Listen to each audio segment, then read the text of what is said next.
My ex-husband always used to jump scare me. It was one of the things I hated the most about him. Well, he's doing it again. The most frustrating part is that he's been dead for 5 years. First, it was just slightly off-putting. It was in the earliest days of dating him. He'd be at my apartment, and I'd excuse myself to use the bathroom. He'd be waiting in some doorway or shadow to jump out and scare the crap out of me. It was even worse at his house. He lived way out in the middle of nowhere, and I was pretty much always low-level scared out there.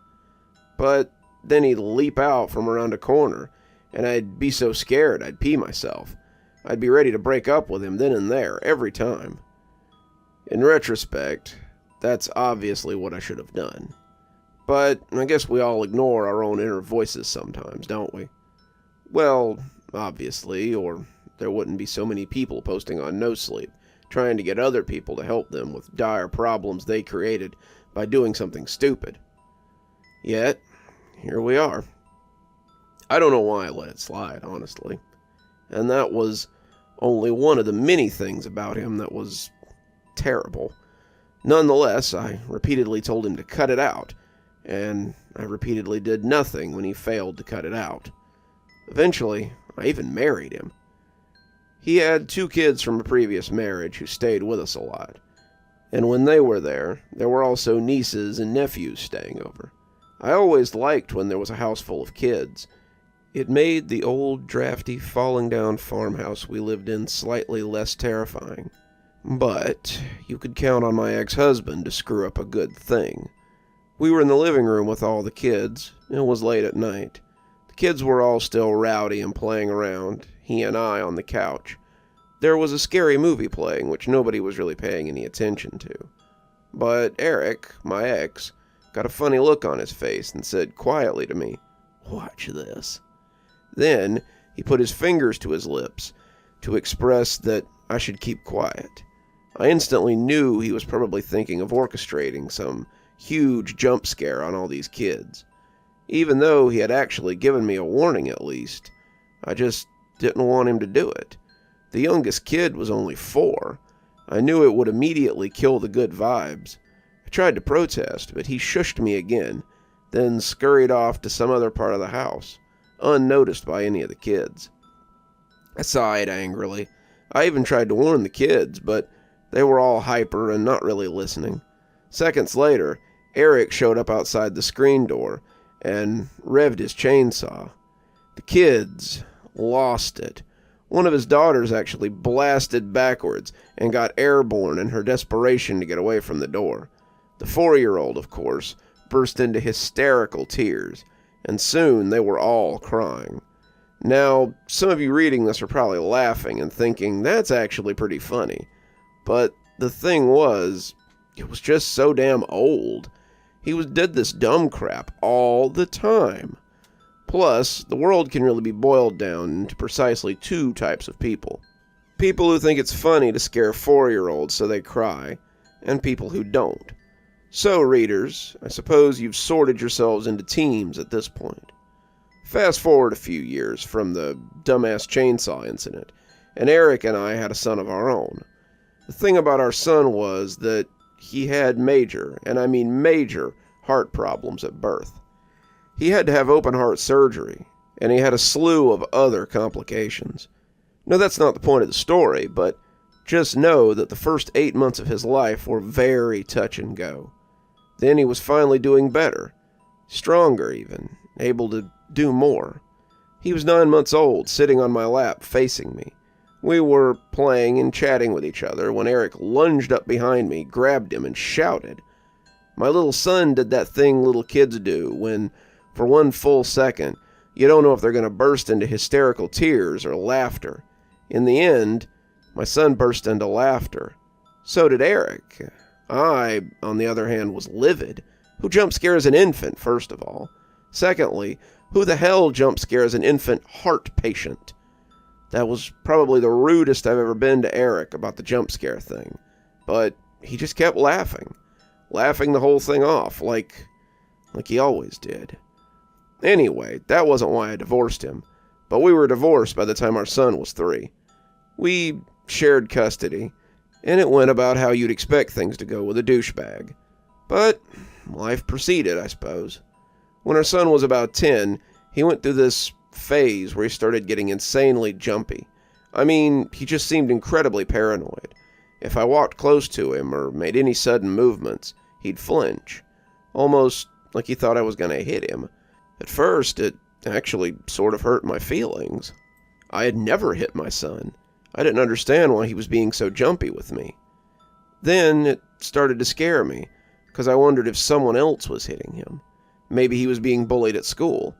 He didn't go to his father's much at all, and I didn't imagine Eric would ever hit him. But, what if?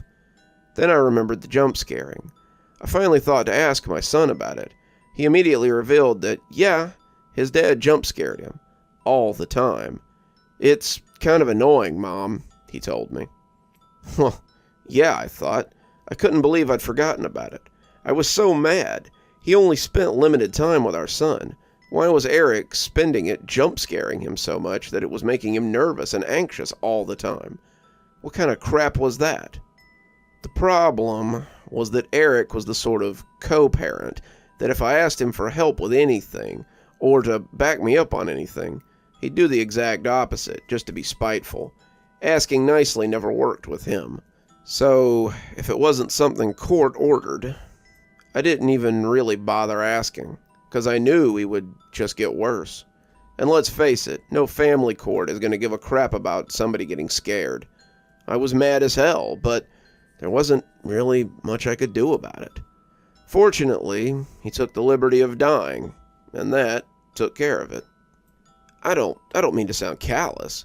Obviously, our son struggled with the death of his father, but the jumpiness subsided basically instantly after he found out that his dad was dead. Now, if your child's mental health improves because you die, it's probably because you were a crappy parent. I'm just saying. Anyway, another 5 years went by. Then I wrecked my car because a cat jumped out in front of me. I sat there in shock, gripping the steering wheel of my wrecked car. As I tried to catch my breath and make sense of what had happened, I noticed something strange. The air around me had grown cold, and a chill ran down my spine. I looked around, but no one was there. I tried to shake it off and focus on getting out of the car, but then I heard it. A low, guttural laugh echoed around me, and I froze.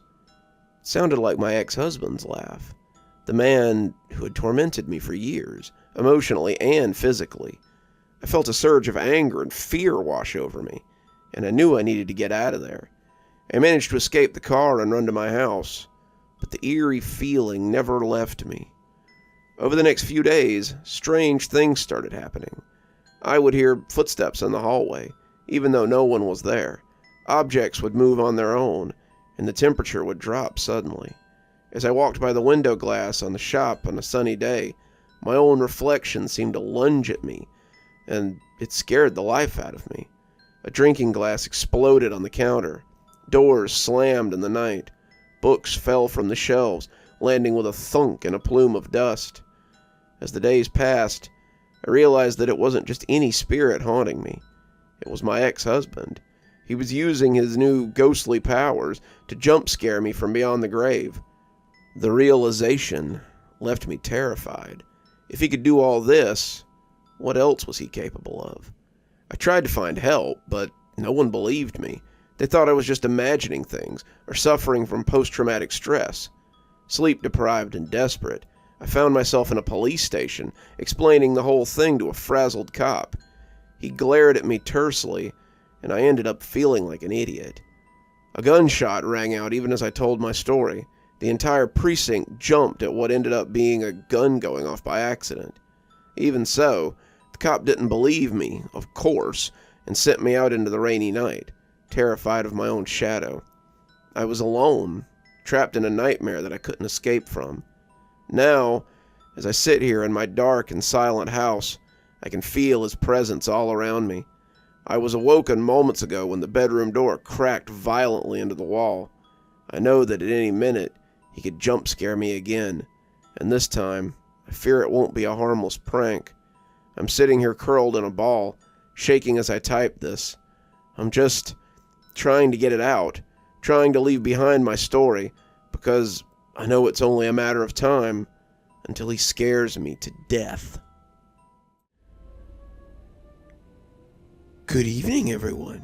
It's me, Dr. Plague. Thank you so much for joining me for tonight's story. If you think you might be able to handle just one more creepy tale, go ahead and click on one of the stories you can doubtlessly see appearing at the end of this one. If you're not subscribed, go ahead and hit that subscribe button too. Maybe hit that bell so you don't miss any of the spooky things that we do here. If, like so many of my patrons, you decide you'd like to get your spooky a little bit earlier, why not come on down to Patreon and have a look at some of the great tiers that I have. My $5 tiers get their spooky a little early, and they have their name read out at the end of every TikTok and every YouTube video that I make. If you'd like a copy of my latest book, there's a link below to my Amazon profile. I've got many books. I'm sure you'll find one that'll suit you there. I always recommend Stragview Stories, as it's the one I'm the most proud of. It contains a large collection of prison horror stories out of Stragview, the prison that I've made in the Georgia hills. So, if you'd like to have a look, come on down. Before we go, let's go ahead and thank our patrons. Thanks to Janet for being our Spooky Skeleton tier contributor, and thanks to Winter, Xaronan, Emily Coltsfoot, Stephanie Carrington, Marianne Schuler, Tyler Parker, and Jennifer Damron for being my Ghostly Reader tier contributors. Thanks, everyone. We just couldn't do the show without you. And as always, thanks for stopping by. Dr. Plague, signing off. Have a wonderful evening.